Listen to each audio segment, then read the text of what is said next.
तो यार class and हो गई है, अब एक क्वेश्चन आपके दिमाग में आता होगा कि पॉलिटिकल साइंस में हमें इतना डेटा देखने को मिलता है, इतनी सारी डेट्स देखने को मिलती है, हम कैसे याद करें। फॉर एग्जाम्पल अब यही वाली टाइमलाइन देख लो, यही पूरी याद हो जाए तो बड़ी बात है। तो यहाँ पर मैं आपसे यार दो बातें बोलना चाहूँगा। पहली बात निकल कर आती है जो मैंने इंग्लिश की स्ट्रेटेजी में भी आपके साथ शेयर किया हुआ था कि आपको पॉजिटिव अप्रोच अपनाना है।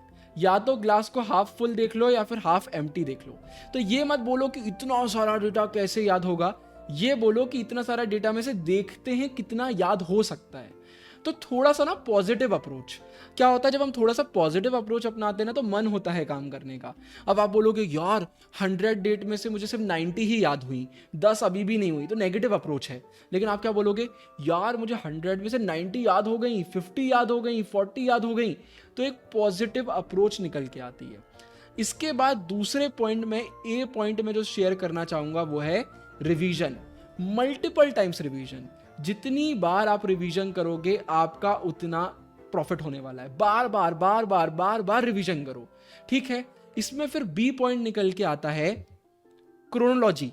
जैसे देखो, अगर आप डेट्स पढ़ोगे तो अगर इंडिया और पाकिस्तान को आज़ादी ही नहीं मिलेगी तो क्या इंडिया और पाकिस्तान कभी कोई अग्रीमेंट कर सकते हैं? कर ही नहीं सकते।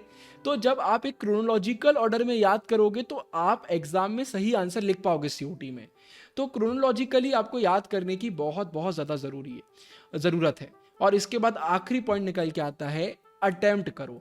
जब आप सीबीटी मॉक्स लगाओगे क्लासेस के बाद, जब आप 50 क्वेश्चन वाले मॉक करोगे सिलेबस के बाद, तो प्रैक्टिस करने से भी याद हो जाता है। इंसान अपनी गलतियों से बहुत जल्दी सीखता है। जैसे मान के चलो आपका एक क्वेश्चन डेट वाला गलत चला जाता है तो वो डेट आपका फ्यूचर में कभी गलत नहीं जाएगा, क्योंकि आपको पहले ही उस डेट से सदमा लग चुका है। तो हमें सदमे ज़्यादा याद रहते हैं, राइट। तो जब आप प्रैक्टिस करोगे ना तो आपको ये चीज़ें एकदम याद रहेंगी। और आखिरी में एक थर्ड प्रो पॉइंट आता है, क्लासेस रेगुलरली आओ, लाइव क्लासेस ज्वाइन करोगे तो मैं तो करा ही रहा हूँ तो मन लगेगा, वरना बैठ के अकेले तो कोई नहीं कर पाता। बस इतना याद कर लो।